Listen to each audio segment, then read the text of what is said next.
नमस्कार दोस्तों, मैं रीचा जैन आप सबका स्वागत करती हूँ आपके अपने चैनल हिंदी विद रीचा में। यदि आपने अभी तक हमारे चैनल को सब्सक्राइब नहीं किया है तो हमारे चैनल को सब्सक्राइब करें। हम बात करते हैं अपने आज हम क्या पढ़ने वाले हैं। तो मैं आपको बता देती हूँ, मैंने आपको कुछ दिन पहले 2021 का नेट का हिंदी का क्वेश्चन पेपर सोल्व करवाया था, दोनों शिफ्ट का। तो स्टूडेंट बोल रहे थे कि 2020 का भी आप पेपर सोल्व करवा दीजिए। तो आज मैं आपको जो नेट का हिंदी का 2020 में क्वेश्चन पेपर हुआ था वो आपको सोल्व करवाऊंगी। मैं आपको बता देती हूँ ये क्वेश्चन पेपर ये एग्ज़ाम कब हुआ था। ये एग्ज़ाम हुआ था 13 नवंबर 2020 को। मैं आपको बता देती हूँ कोविड की वजह से अब क्या होता है, नेट का एग्ज़ाम पिछले 2 साल से 1 साल में एक बार ही होता है, नहीं तो वो 2 बार होता था, एक बार जून जुलाई में और दूसरी बार नवंबर दिसंबर में।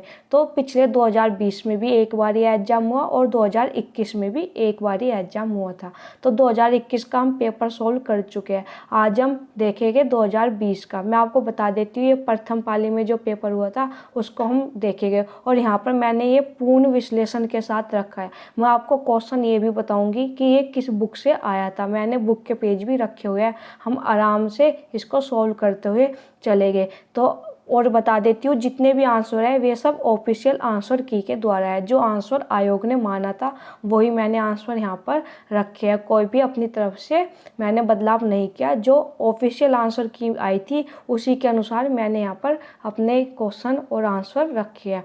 मैं आपको बता देती हूँ ये जो क्वेश्चन पेपर है ये भी मैंने एनटीए की वेबसाइट से ही डाउनलोड किया था। अब हम अपना क्वेश्चन सॉल्व करना शुरू करते हैं। उससे पहले बता देती हूँ यहाँ पर क्वेश्चन नंबर लिखा हुआ है, यहाँ पर ये 51 इसीलिए लिखा हुआ है क्योंकि जो शुरू के 50 क्वेश्चन होते हैं वे पेपर 1 के होते हैं। तो यहाँ पर जो हिंदी के पेपर शुरू होते हैं, हिंदी का क्वेश्चन शुरू होता है वो क्वेश्चन नंबर 51 से शुरू होता है। तो हम शुरू करते हैं अपना आज का पहला क्वेश्चन देखेंगे। निम्नलिखित में से कौन सा शब्द तद्भव नहीं है। आपको बताना है कि इनमें से कौन सा शब्द तद्भव नहीं है। ऑप्शन 1 काज, ऑप्शन 2 आखर, ऑप्शन 3 कान, ऑप्शन 4 वायु। आंसर देख लेते हैं। इसका जो आंसर होगा वो होगा ऑप्शन 4 वायु। अब मैं आपको बता देती हूँ ये क्वेश्चन जो का तो एक बुक है, दिखा देती हूँ मैं आपको। पेज मैंने रखा हुआ है हिंदी व्याकरण कामता प्रसाद गुरु, और यहाँ से जो का तो उठाया गया है क्योंकि जो चारों ऑप्शन है ना वे भी इसमें है। देख लेते हैं, कान, काज, बयार, आखर। तो हमारा आंसर था वायु। वायु क्यों था? क्योंकि वायु जो है तत्सम शब्द है, वायु का तद्भव क्या होगा? बयार। ध्यान रखिएगा। और आप देख लीजिए ये बुक है हिंदी व्याकरण कामता प्रसाद गुरु, और मैं आपको बता दूं ये एक बुक है। और मैं आपको बता देती हूँ इस बुक का अगर आप क्लेम करते हैं एग्जाम में तो आपका आंसर सही माना जाएगा। तो ये ऐसे ही कोई बुक नहीं है, और इस बुक से अभी कंटिन्यू 3-4 क्वेश्चन लगातार एग्जाम में पूछे गए। आगे बढ़ते हैं। यहाँ पर आपने देख लिया ऑप्शन भी इसी यहीं से उठा लिए गए, इसी एक पेज से। आगे बढ़ते हैं, आगे देखिए अगला क्वेश्चन है निम्नलिखित में से कौन सा शब्द यौगिक है रूढ़ नहीं। आपको बताना है कि इनमें से कौन सा शब्द ऐसा है जो यौगिक है रूढ़ नहीं है। ऑप्शन 1 है जलद, ऑप्शन 2 नाक, ऑप्शन 3 कान, ऑप्शन 4 पर। इसका जो आंसर होगा वो होगा 1 जलद, क्योंकि नाक, पर, कान ये सब क्या है? ये रूढ़ शब्द है। देख लेते हैं, ये भी जो कामता प्रसाद गुरु की बुक है वहाँ से पूछा गया है। और आप देख लीजिए ऑप्शन भी चारों के चारों एक ही पेज पर उपलब्ध है। नाक, कान, पर ये क्या हुए? ये रूढ़ शब्द हुए। और जलद क्या हुआ? योग रूढ़। मैं आपको यहाँ पर पेज इसीलिए ही रखा है ताकि आपको यकीन हो सके जो हम ये बुक पढ़ते हैं ना, ऑथेंटिक बुक पढ़ते हैं, इनमें से ही क्वेश्चन पेपर बनाया जाता है। प्रूव आपके सामने है। और मैं आपको ये पेज इसीलिए रखा है, इसमें पंकज भी इम्पोर्टेंट है जो एग्जाम में पूछा जाता है, तो याद रखिएगा आप लोग। आगे बढ़ते हैं, अगला क्वेश्चन देखेंगे। अगला क्वेश्चन है निम्नलिखित में से कौन सी भाषा आर्य भाषाओं के अंतर्गत नहीं आती है।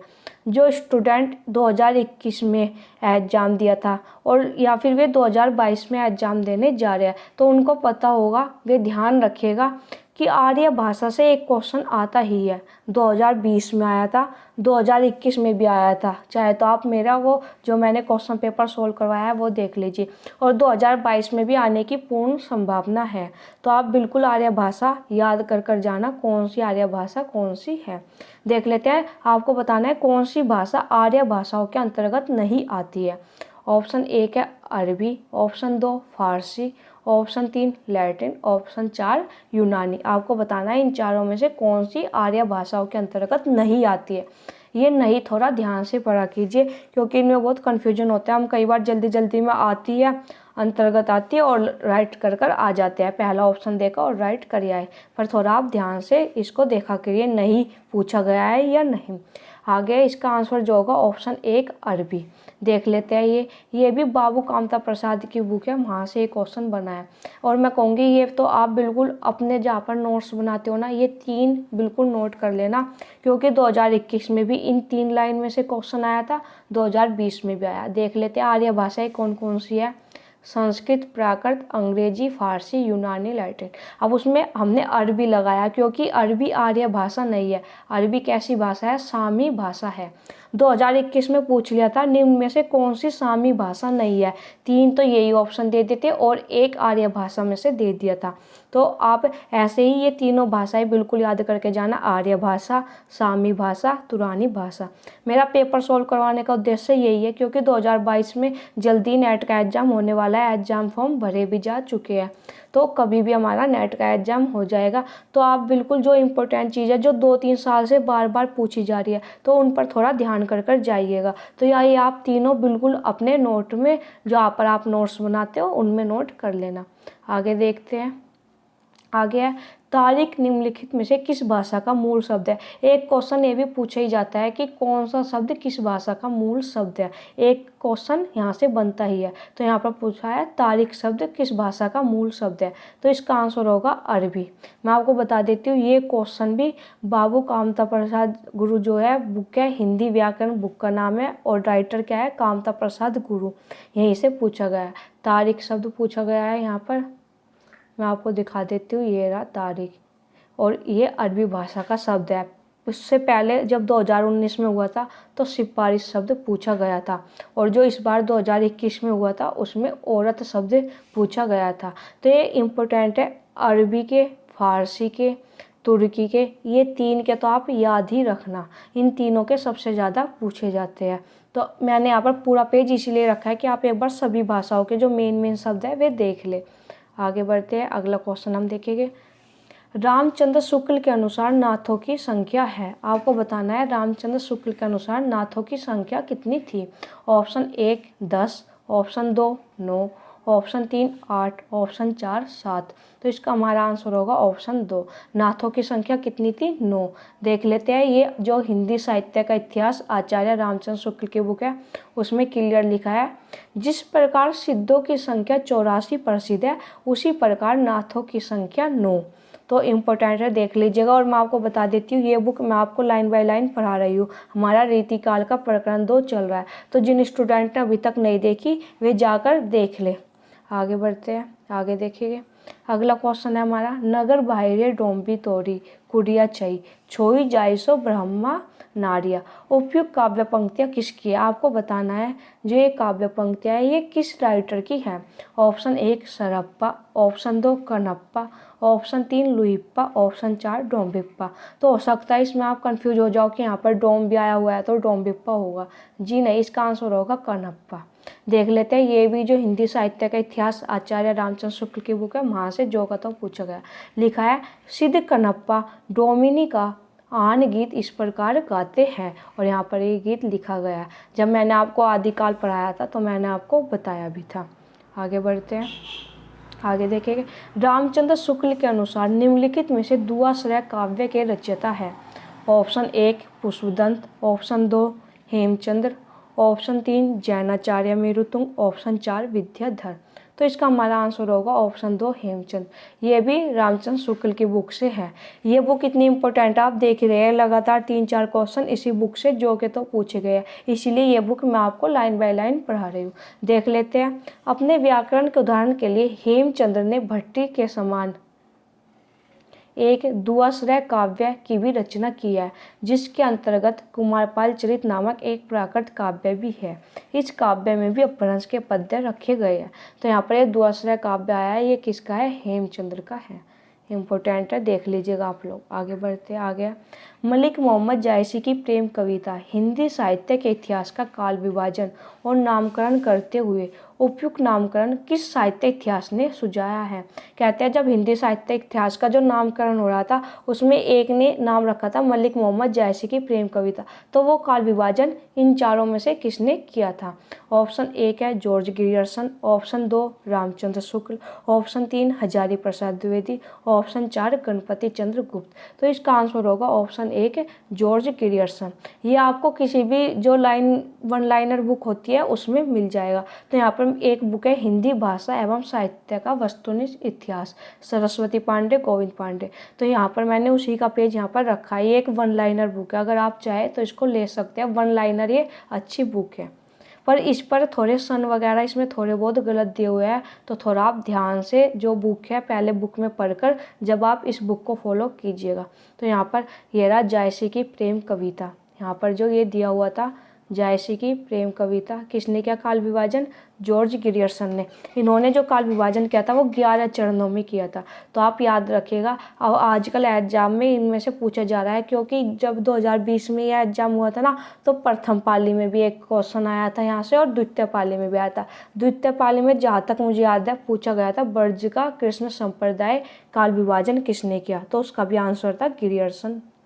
आगे बढ़ते हैं, आगे देखेंगे। निम्नलिखित में से कौन सी निबंध की तात्विक विशेषता नहीं है? ये वो क्वेश्चन है अगर आपने डिटेल में निबंध पढ़े होंगे, या आपने जैसे रामचंद्र शुक्ल की बुक हो गई, बच्चन सिंह की बुक हो गई, उसमें अलग से दिए रहते हैं ना निबंध, उनके बारे में कि निबंध की क्या विशेषताएं होती है, कैसे होते हैं। अगर आपने वो सब पढ़ा होगा तो आप ये आसानी से सोल्व कर लेंगे। इसका आंसर होगा संवादात्मकता। आगे बढ़ते हैं, आगे अगला क्वेश्चन है त्रिशंकु के नाटककार है। इस पर मैंने एक शॉर्ट वीडियो बनाई थी, आप वो देख लीजिएगा। उसमें बताया था मैंने त्रिशंकु नाम से 3 रचनाएं मिलती है, वहाँ पर आप देख लीजिएगा। इसके आंसर फिलहाल मैं आपको बता देती हूँ, ब्रजमोहन शाह का नाटक है त्रिशंकु। आगे बढ़ते हैं। निम्नलिखित में से कौन ललित निबंधकार नहीं है?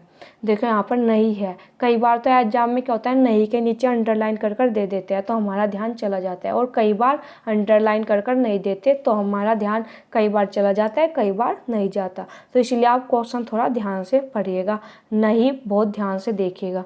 अब हम देख लेते हैं। ऑप्शन है 1 रामचंद्र शुक्ल, ऑप्शन 2 हजारी प्रसाद द्विवेदी, ऑप्शन 3 विद्यानिवास मिश्र, ऑप्शन 4 कुबेरनाथ राय। तो इसका आंसर होगा ऑप्शन 1 रामचंद्र शुक्ल। ये भी आपको किसी वन लाइनर बुक में आराम से मिल जाएगा। आगे बढ़ते हैं, आगे देखेंगे। लाला ब्रज किशोर और मुंशी चुन्नीलाल निम्नलिखित में से किस उपन्यास के पात्र हैं? तो इसका आंसर होगा हमारा ऑप्शन 4 परीक्षा गुरु। मैं आपको बता देती हूँ, अगर आपको नहीं पता कि ये किस उपन्यास के पात्र है तो आप ना ऑप्शन में अगर वो उपन्यास दिया हुआ है जो हमारे कोर्स में लगा हुआ है तो उस पर राइट लगा कर आना, तो ज़्यादा चांस है आपके सही होने के। अब यहाँ पर 4 ऑप्शन दिए हुए हैं, भाग्यवती, रहस्य कथा, नूतन ब्रह्मचारी, परीक्षा गुरु। और हमारे कोर्स में कौन सा उपन्यास लगा हुआ है इन चारों में से? परीक्षा गुरु। तो अगर आपको नहीं पता, अगर आपको आइडिया है ही नहीं और आपका अनुमान सही लगा कर आना है तो ऑप्शन में वो लगा कर आना जो हमारे सिलेबस में रचना दी है, उसके ज़्यादा चांस है हमारे सही होने के। तो इसका आंसर होगा ऑप्शन 4 परीक्षा गुरु। ये भी आपको जो रामचंद्र तिवारी की बुक है हिंदी का गद्य साहित्य उसमें मिल जाएगा। देख लेते हैं, यहाँ पर मैंने उसी बुक का पेज रखा हुआ है। यहाँ पर मैंने ऊपर बुक के नाम भी लिखे हुए हैं जिस बुक का मैंने पेज रखा हुआ है। लाला श्रीनिवास बहुपठिक व्यक्ति थे। उनका प्रसिद्ध उपन्यास परीक्षा गुरु अपनी भाषा में नई चाल की पुस्तक है। ये लाइन भी इम्पोर्टेंट है।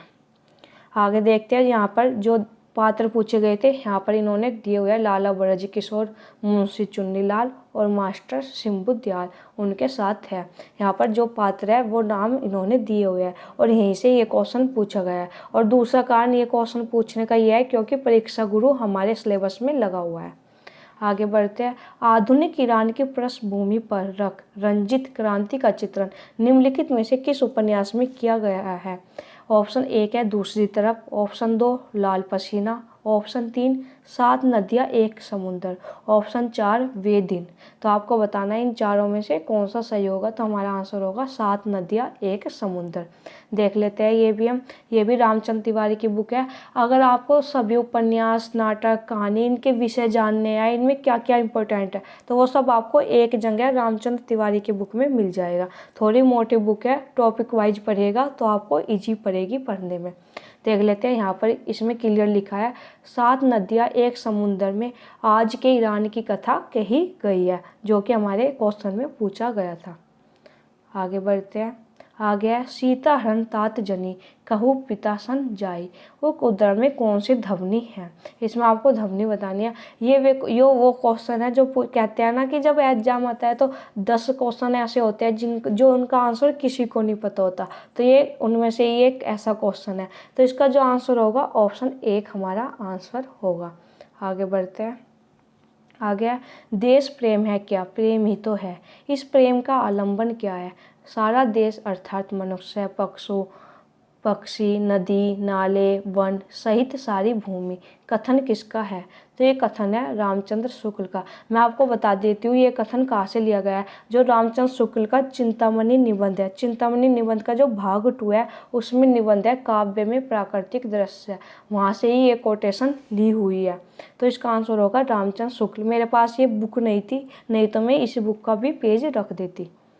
आगे है अगला क्वेश्चन देखें। निम्नलिखित में से कौन सा कथन सही नहीं है। आपको बताना है इनमें से कौन सा कथन सही नहीं है। ऑप्शन 1 है अरस्तु का अनुकरण सिद्धांत प्लेटो के अनुकरण सिद्धांत से सर्वथा भिन्न है।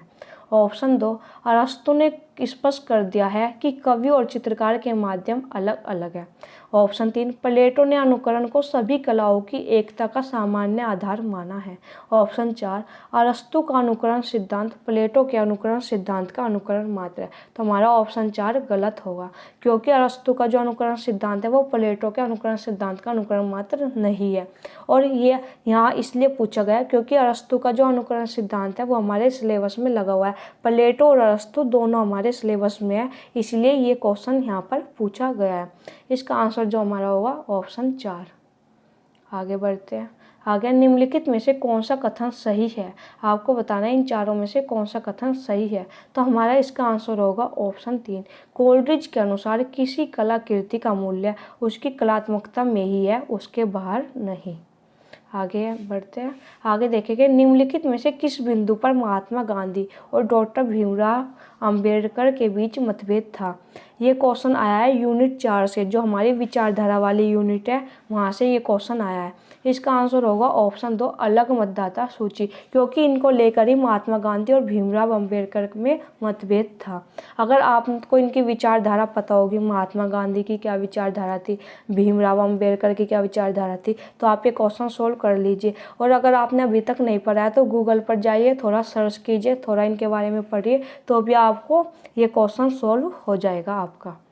आगे बढ़ते हैं। अगला क्वेश्चन देखेंगे। निम्नलिखित में से कौन सा उत्तर आधुनिकता का तत्व नहीं है। ये तो इजी है क्वेश्चन, इसका आंसर है केंद्रवाद। आगे बढ़ते आगे आचार्य महावीर प्रसाद द्विवेदी का अनिश्चितता शब्द संबंधी विवाद किस लेखक से हुआ था। वेरी वेरी इंपॉर्टेंट ये विवाद था, जो कि जब हम बुक पढ़ते हैं तो हम ध्यान देते भी है, और वन लाइनर बुक में भी ये क्वेश्चन आपको मिलता है। इसका आंसर होगा बालमुकुंद गुप्त। मैं आपको दिखा देती हूँ, ये भी जो रामचंद्र शुक्ल की बुक है वहाँ से क्वेश्चन आया है। देख लेते हैं। यहाँ पर बालमुकुंद गुप्त हेरिंग भी है, मैं वहीं पर लेकर चलती हूँ। महावीर प्रसाद द्विवेदी ने जब सरस्वती के अपने प्रसिद्ध भाषा और व्याकरण शीर्षक लेख से अनिश्चितता शब्द का प्रयोग कर दिया, तब इन्हें छेड़छाड़ का मौका मिल गया। इन्हें मतलब बालमुकुंद गुप्त को। जब आप ये पूरा पैराग्राफ पढ़ेंगे तो आपके खुद समझ में आ जाएगा। यहाँ पर मेरा रखने का उद्देश्य ये था कि मैं आपको बता सकूँ कि बुक से जो के तो क्वेश्चन आते हैं नेट के एग्जाम में। आगे बढ़ते हैं। आगे निम्नलिखित में से कौन सी अवधारणा मार्क्सवादी विचारधारा के प्रतिकूल है। ऑप्शन 1 सर्वहारा का अधिनायकत्व, ऑप्शन 2 इतिहास चक्र, ऑप्शन 3 वर्गहीन समाज, ऑप्शन 4 परिवर्तन की अनिवार्यता। तो जो इसका आंसर होगा वो होगा ऑप्शन 2 इतिहास चक्र, यहाँ पर इसका आंसर होगा। आगे बढ़ते हैं। आगे भवानी प्रसाद मिश्र की कविता सतपुरा के जंगल में गोंड जाति निम्नलिखित में से किनको पालकर बैठी है? ऑप्शन 1 मुर्गे और तीतर, ऑप्शन 2 हिरन और मुर्गा भी, ऑप्शन 3 भेड़ और बकरी, ऑप्शन 4 गधे और ऊँट। तो मैं आपको बता देती हूँ ये क्वेश्चन आया है यूनिट 5 से, जो कि है हमारी हिंदी कविता।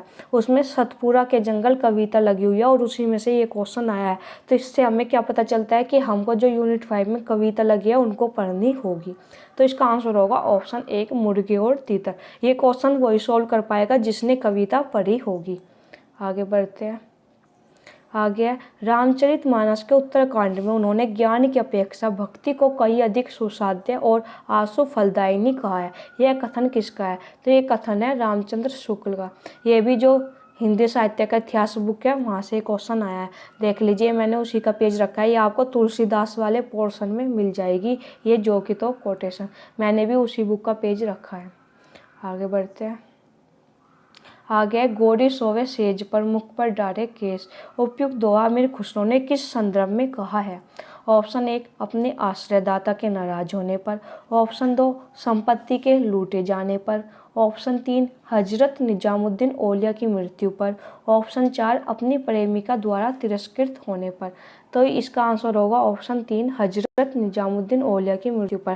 पहले क्वेश्चन बनता था ये पंक्ति दे दी जाती थी और पूछ लेते ये पंक्ति किसकी है, पर जैसे जैसे पेपर का लेवल हाई होता जा रहा है तो उन्हीं पंक्तियों में सब डीपली क्वेश्चन पूछे जाने लगे। तो ये क्वेश्चन इसका आंसर होगा हजरत निजामुद्दीन औलिया की मृत्यु पर। मैं आपको दिखा देती हूँ, जो का तो ऐसा ही बुक में लिखा हुआ है। ये बुक है हिंदी साहित्य का सरल इतिहास, विश्वनाथ त्रिपाठी की बुक है। इसमें यह कहते हैं कि यह दोहा खुसरो ने ख्वाजा निजामुद्दीन चिश्ती के देहांत पर कहा था। यहाँ पर ये दोहा जो का तो है, तो आप देख लीजिए बिल्कुल क्लियर यहाँ पर लिखा हुआ है। तो अब आपको पता चल रहा होगा कि बुक में से क्वेश्चन बनते हैं, और अगर हम ये ऐसी बुक पढ़ेंगे, ऑथेंटिक बुक पढ़ेंगे, तो हमारा नेट जरूर क्लियर हो जाएगा। आगे बढ़ते हैं। अगला क्वेश्चन देखेंगे। ओ मेरे आदर्शवादी मन और मेरे सिद्धांतवादी मन, अब तक क्या किया, जीवन क्या जिया। उपयुक्त पंक्तियों के आधार पर निम्नलिखित में से कौन सा सही नहीं है? ध्यान रखिएगा, पूछा है नहीं है। ये भी यूनिट 5 में हमारी कविता है, वहाँ से एक क्वेश्चन लिया गया है। तो इसका आंसर होगा ऑप्शन 3 असमंजस की स्थिति। इम्पोर्टेंट है, याद रखेगा आप लोग। आगे देखेंगे। आगे अगला क्वेश्चन है। यदि श्रद्धा और मनो अर्थात मनन के सहयोग से मानवता का विकास रूपक है तो भी बड़ा ही भाव में और श्लाघ्य है। ये पंक्तियाँ आपको बतानी है, ये कहाँ की है, कामायनी के संदर्भ में उपरोक्त कथन किसका है? तो मैं बता देती हूँ, ये जो पंक्ति है कामायनी की भूमिका से ली गई है, और इसका आंसर है ऑप्शन 4 जयशंकर प्रसाद। देख लेते हैं, यहाँ पर मैंने जो कामायनी बुक है उसी की भूमिका का यहाँ पर पेज रखा है। अगर किसी के पास है तो देख लीजिएगा, कामायनी बुक पेज नंबर 5 पर आपको ये कोटेशन मिल जाएगी। भूमिका वाला ये पोर्शन है, जो कि तो यहाँ पर ये कोटेशन लिखी हुई है। मैं आपको बता देती हूँ, जितने भी हमारे कोर्स में जैसे यूनिट 5 में हिंदी कविताएँ कामायनी हो गई, साकेत हो गई, रश्मि रथी हो गई, इनकी भूमिका जरूर पढ़कर जाइएगा। इनमें से क्वेश्चन बनते हैं। ऐसी जो हमारे हिंदी नाटक लगे हुए हैं, हिंदी उपन्यास लगे हुए हैं, जिन जिन की भूमिका आपको मिल जाए उन सब की भूमिका आपको पढ़कर जानी है। भूमिका में से क्वेश्चन बनते हैं। यहाँ पर आप देख लीजिए, ये भी भूमिका में से ही क्वेश्चन आया है। आगे बढ़ते हैं। आगे है यहाँ पर ये दोहा है। साधो देखो जग बुराना, साची कहो तो मारन धावे, झूठे जग पतियाना। उपरोक्त पंक्तियों में कौन सा कबीर का संदेश नहीं है? ये भी यूनिट 5 से ही क्वेश्चन आया। इसमें कबीर का ये दोहा दिया हुआ है, पूछा है इनमें से कौन सा कबीर का संदेश नहीं है? तो इसका आंसर होगा ऑप्शन 1 धार्मिक असहिष्णुता। आगे बढ़ते हैं। करम बीबी और सरफराज निम्नलिखित में से किस उपन्यास के पात्र है? आप फिर वही, अगर आपको नहीं पता, अगर आपको सिलेबस याद है कि हमारे कोर्स में कौन कौन सा उपन्यास लगे हैं, तो आप फिर जिंदगी नामा पर ही लगाकर आओगे। जिंदगी नामा सही आंसर है। मैं आपको बता देती हूँ, जितने भी हमारे सिलेबस में हिंदी उपन्यास या नाटक कहानी लगे हुए हैं, उन सबके पात्र आपको याद होने चाहिए। पात्र एग्जाम में सबसे ज़्यादा पूछे जाते हैं, कहानी नाटक उपन्यास के सबसे ज़्यादा पात्र पूछे जाते हैं। तो आप इन पर थोड़ा काम कीजिएगा, गूगल से सर्च कर लीजिएगा या यूट्यूब पर भी आपको मिल जाएंगे, या फिर किसी गाइड में आपको मिल जाएंगे, या आप इनका मूल पढ़ लीजिए, जो मूल उपन्यास है उनको ही पढ़ लीजिए, आपको पात्र वगैरह पता चल जाएंगे। पर आपको पात्र याद होने चाहिए, जितने भी उपन्यास लगे हुए हैं, नाटक लगे हुए हैं, कहानी लगे हुए हैं, आपको पात्र पता होने चाहिए। तो इसका आंसर होगा जिंदगी नामा। आगे बढ़ते हैं। मानस का अंश उपन्यास के पात्र नहीं है। उसमें तो पूछ लिया था पात्र है, इसमें पूछ लिया नहीं है। Option 1 Beni Madhav Pandit Gangaram, option 2 Gangeshwar Manglu, option 3 Veerpal Singh Janvi, option 4 Nanddas Shivsharan Vaid. तो इसका आंसर होगा ऑप्शन 3। मैं आपको जल्दी क्या करूँगी, जितने भी हमारे सिलेबस में उपन्यास लगे हुए हैं ना, एक वीडियो बना दूंगी और उसमें सभी उपन्यास के पात्र आपको मैं करवा दूंगी, ऐसे नाटक के करवा दूंगी, कहानी के और उपन्यास के। जल्दी मैं आपको वो वीडियो कर दूंगी, मैं बना दूंगी वो वीडियो, तो आप देख लीजिएगा, आपके लिए वो हेल्पफुल होगी। आगे बढ़ते हैं, अगला क्वेश्चन देखेंगे। निम्नलिखित में से किस उपन्यास में उत्तर प्रदेश के पूर्वांचल के एक कस्बा नुमा गांव शिवपालगंज की कहानी वर्णित है? ऑप्शन 1 राग दरबारी, ऑप्शन 2 आधा गांव, ऑप्शन 3 जल टूटता हुआ, ऑप्शन 4 गली आगे मूर्ति है। तो आपको बताना है किस उपन्यास में शिवपालगंज की कहानी है। देखो ये क्वेश्चन तो इतना फेमस है ना, नेट के पेपर में पता नहीं कितनी बार आ चुका और अदर एग्जाम में भी। तो इसका आंसर है राग दरबारी, और राग दरबारी भी हमारे सिलेबस में लगा हुआ है। आगे बढ़ते हैं। आगे है, यहाँ पर ये मैं बुक का पेज रखा है रामचंद्र तिवारी, इसमें देख लिये आप। श्रीलाल शुक्ल का राग दरबारी एक उपन्यास है। लेखक ने पूरा उपन्यास व्यंग्यात्मक शैली में लिखा है। कथा का केंद्र शिवपालगंज है, जो कि हमारे पेपर में पूछा गया है। आगे बढ़ते हैं। आगे शकुन और डॉक्टर जोशी के अंतर संबंधों पर आधारित कथानक किस उपन्यास में प्रस्तुत किया गया है? ऑप्शन 1 आपका बंटी, ऑप्शन 2 महाभोज, ऑप्शन 3 टूटा हुआ इंद्रधनुष, ऑप्शन 4 तिरछी बौछार। तो इसका आंसर होगा हमारा ऑप्शन 1 आपका बंटी। देख लेते हैं हम, ये भी रामचंद्र तिवारी में आपको आसानी से मिल जाएगा। यहाँ पर है, मन्नू भंडारी ने अपने 2 उपन्यास आपका बंटी, महाभोज के बल पर अक्षय ख्याति अर्जित की है। आपका बंटी अपने ढंग का अकेला उपन्यास है। बंटी शकुन अजय पिता की संतान है। इसमें जो 3 पात्र मेन है, बंटी, शकुन और अजय। आगे बढ़ते हैं। प्रेमचंद कृत प्रेक्षित कहानी के पात्र हैं। इसका आंसर होगा 1 सुबोध चंद्र और मदारी लाल। अब ये क्वेश्चन मुझे नहीं पता क्यों पूछा गया, इसका कारण एक ही है, क्योंकि प्रेमचंद अपने आप में इतने प्रसिद्ध है कि उनकी सभी कहानी प्रसिद्ध हो जाती है, तो उनके किसी भी कहानी का पात्र पूछ लेते हैं। पर ज़्यादातर एग्जाम में जो कहानी सिलेबस में लगी रहती है उसी का पूछते हैं। लेकिन 2020 में ये कहानी हमारे सिलेबस में नहीं लगी थी, फिर भी इनका पात्र पूछ लिया था इस कहानी का। तो आप याद रखिएगा, सुबोध चंद्र और मदारी लाल। आगे बढ़ते हैं। आगे, स्कंदगुप्त नाटक में स्कंदगुप्त के उदासीन होने के निम्नलिखित कारणों में से कौन सा कारण सही नहीं है? तो इसका आंसर होगा हमारा ऑप्शन 4 छात्र धर्म का अभाव। स्कंदगुप्त भी हमारे सिलेबस में लगा हुआ है। और मैं आपको कहूँगी जयशंकर प्रसाद के 3 नाटक लगे हुए हैं, तीनों आप पढ़कर जाइएगा, स्कंदगुप्त, ध्रुव स्वामिनी और चंद्रगुप्त। और भारतेंदु हरिश्चंद्र के 2 नाटक लगे हुए हैं, अंधेर नगरी, भारत दुर्दशा, ये भी आप पढ़कर जरूर जाइएगा। और धर्म भारती का अंधा युग, 6 नाटक ये ऐसे हैं जो आपको पढ़ने होंगे नेट के सिलेबस में। 1-2 नाटक और इम्पोर्टेंट है जो आपको पढ़ने होंगे, जैसे कि आधे अधूरे और आषाढ़ का एक दिन, मोहन राकेश की, ये 2 नाटक और पढ़ने होंगे आपको। ये नाटक बड़े छोटे छोटे हैं और बड़े रुचिकर है। अगर आप एक बार पढ़ना शुरू करेंगे ना, तो आप पूरा पढ़कर ही उठेंगे एक बार में ही। बड़े अच्छे नाटक है, तो आप इनको जरूर पढ़कर जाइएगा। और क्वेश्चन भी जो डीपली आते हैं ना, इन्हीं नाटक में से ज़्यादा आते हैं। अब अगला क्वेश्चन है, सिंदूर की होली के किस पात्र ने विधवा मनोरमा का हाथ जीवन भर अविवाहित रहने के लिए पकड़ा, न कि उसे अपनी स्त्री बनाने के लिए? ये सिंदूर की होली जो नाटक है, ये भी नेट के पाठ्यक्रम में लगा हुआ है। आंसर है मनोज शंकर।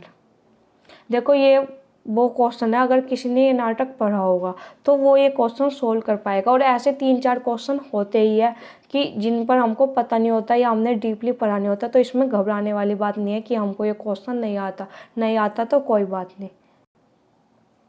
आ गया, ये एक कोटेशन है, उन्होंने पाश्चात्य नाट्य साहित्य के किताबी ज्ञान को निजी अनुभव और पर्यवेक्षण के खरल में कूट पीसकर सामाजिक दिग्दर्शन का नवीन और तथ्यपरक रसायन तैयार किया। प्रसिद्ध नाटककार जगदीश चंद्र माथुर ने उपयुक्त विचार किस नाटककार के संदर्भ में व्यक्त किया? ऑप्शन 1 लक्ष्मी नारायण मिश्र, ऑप्शन 2 उपेंद्र नाथ अस्त, ऑप्शन 3 रामकुमार वर्मा, ऑप्शन 4 विष्णु प्रभाकर। तो इसका आंसर होगा ऑप्शन 2 उपेंद्र नाथ अस्त। ये कोटेशन मुझे नहीं मिली, ये कहाँ पर है, किस बुक में है? अगर आप में से किसी को मिलती है तो मुझको भी कमेंट कर जरूर बता दीजिएगा। आगे बढ़ते हैं। समानांतर कथा प्रसंगों को लेकर लिखा गया नाटक है? आंसर होगा एक और द्रोणाचार्य। ये भी नेट के पाठ्यक्रम में लगा हुआ है, देख लेते हैं। ये भी रामचंद्र तिवारी की बुक है, उसमें क्लियर लिखा गया है। एक और द्रोणाचार्य में 2 नाटक समानांतर चलते हैं। एक और अरविंद उसके परिवार और कॉलेज के प्रसंग है, दूसरी ओर द्रोणाचार्य उनके परिवार और महाभारत कालीन पात्रों युधिष्ठिर, अर्जुन, भीम, अश्वत्थामा, एकलव्य आदि के प्रसंग है। कहते हैं कि इसमें 2 नाटक समानांतर चलते हैं। एक और अरविंद है जिसमें कॉलेज का प्रसंग है, और एक और द्रोणाचार्य है जिसमें महाभारत कालीन जो पात्र है उनके प्रसंग है। आगे बढ़ते हैं। आगे आवारा मसीहा किस साहित्यकार की औपन्यासिक जीवनी है? ये भी क्वेश्चन ना जाने कितनी बार कितने एग्जामों में पूछा जा चुका है। इसका आंसर होगा ऑप्शन 3 शरत चंद्र। ये भी आपको रामचंद्र तिवारी में इजीली मिल जाएगा। आवारा मसीहा में शरत चंद्र के जीवन के संबंध उपलब्ध सामग्री का अनुशीलन करके उनकी प्रतिभा का निर्माण किया।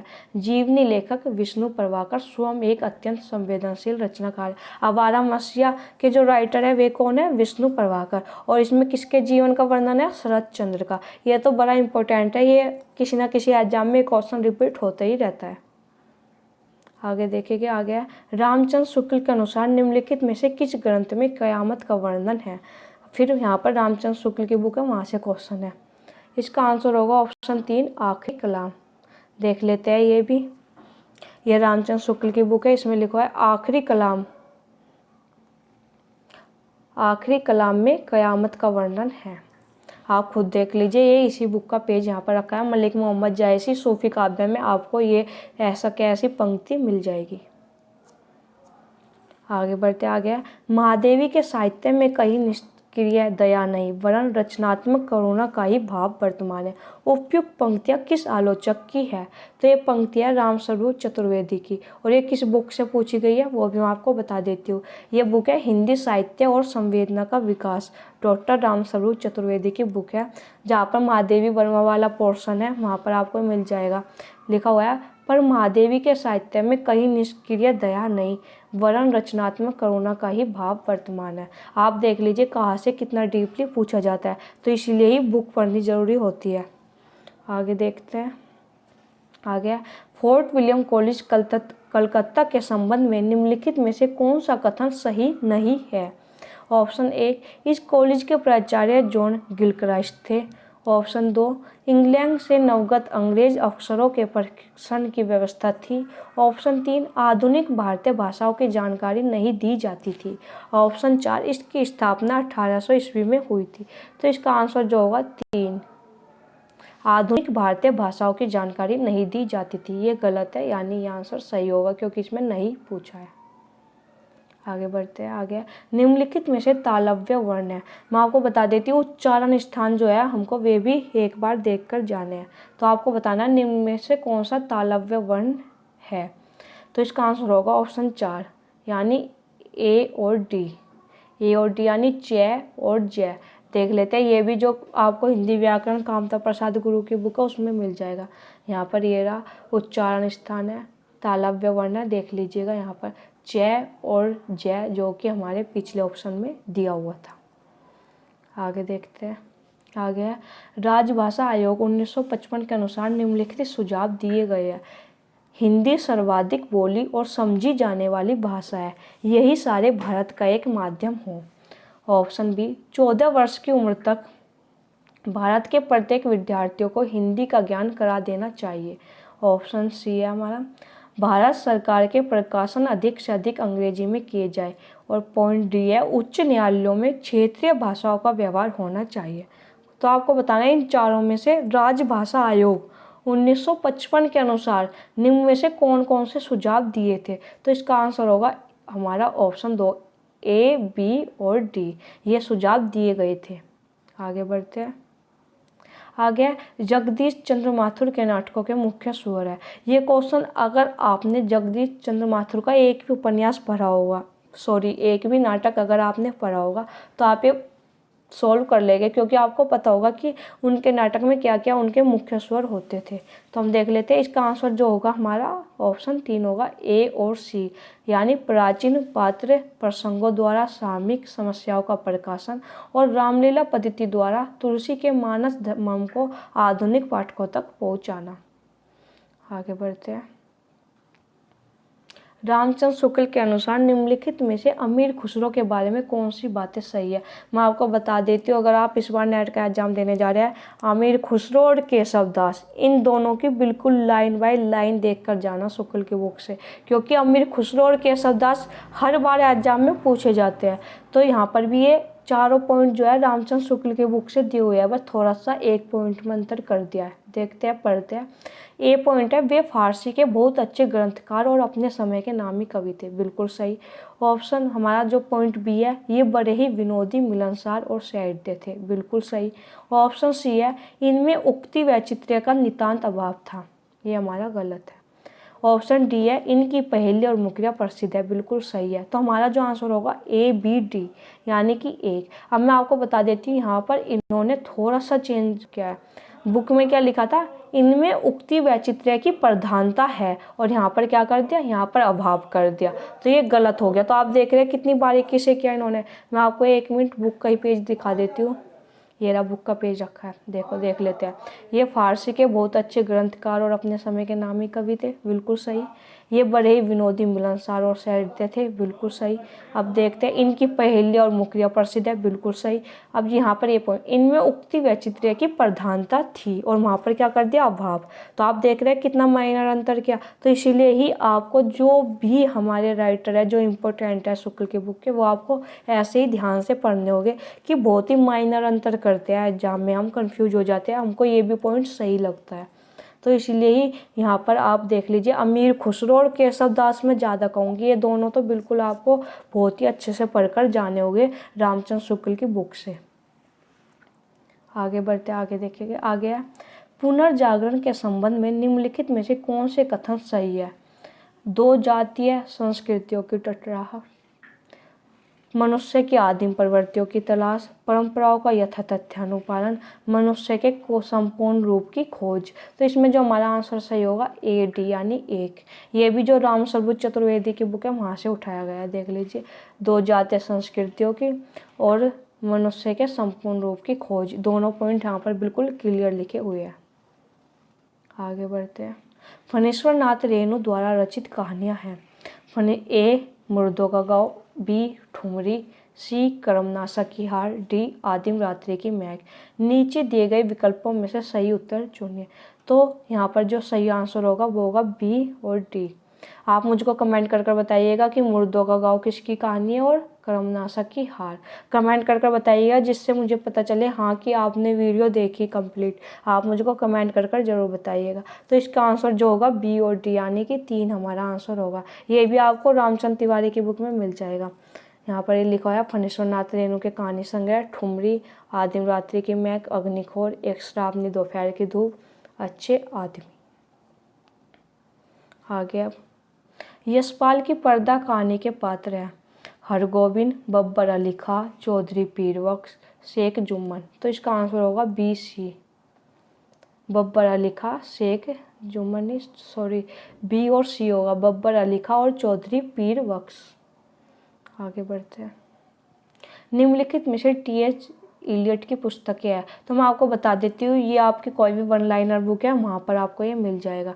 मैंने आगे पेज रखा है, एक बार देख लेंगे। पहले आंसर देख लेते हैं, इसका आंसर होगा बी और डी। देख लेते हैं यहाँ पर आगे। ये पांडे की बुक है, यहाँ पर इलियट की सभी पुस्तक दी हुई है, आप देख लीजिएगा। जो एग्जाम में पूछी थी वे यहाँ पर, ये दोनों बुक के नाम ये रहे। आगे बढ़ते हैं। आगे आचार्य क्षेमेंद्र के ग्रंथों के नाम है। इसका आंसर होगा डी, सी और डी, यानी कवि कंठाभरण और सुव्रत कीलक। देख लेते हैं, ये भी पांडे की जो बुक है वहाँ से मैंने रखे है। अगर आपके रचनाओं के नाम पूछे जाते हैं तो आपको 1 लाइनर बुक में आराम से मिल जाएगा। ये रहा क्षेमेंद्र के निम्नलिखित ग्रंथों की रचना है? जो एग्जाम में पूछा था, कवि कंठाभरण और सुव्रत तिलक। आगे बढ़ते हैं, आगे देखेंगे। ये हमारे आज यहाँ पर क्वेश्चन नंबर 100 हो गए, यानी हमारे हिंदी के 50 क्वेश्चन आज यहाँ पर पूरे हो जाएंगे। मार्क्सवादी दर्शन के अनुसार निम्नलिखित में से कौन से कथन सही है? मानव सभ्यता के विकास की पहली मंजिल आदिम साम्यवाद की थी। बी, मानव समाज का इतिहास वर्ग संघर्षों का इतिहास है। सी, मानव समाज के विकास की अंतिम मंजिल समाजवाद की होगी। डी, इतिहास समय समय पर अपने को दोहराता रहता है। तो इसका जो आंसर होगा वो होगा 1। मैं आपको बता देती हूँ, ये भी यूनिट 4 से क्वेश्चन पूछा गया। इसमें हमारा ए और बी सही होगा।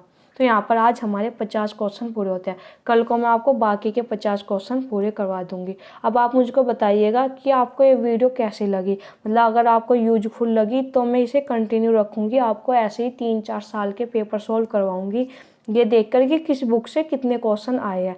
अगर आपको ये सही लगा, बुक के पेज रखना, बताना कि ये क्वेश्चन यहाँ से आया है, इसका आंसर आपको इस बुक में मिल जाएगा।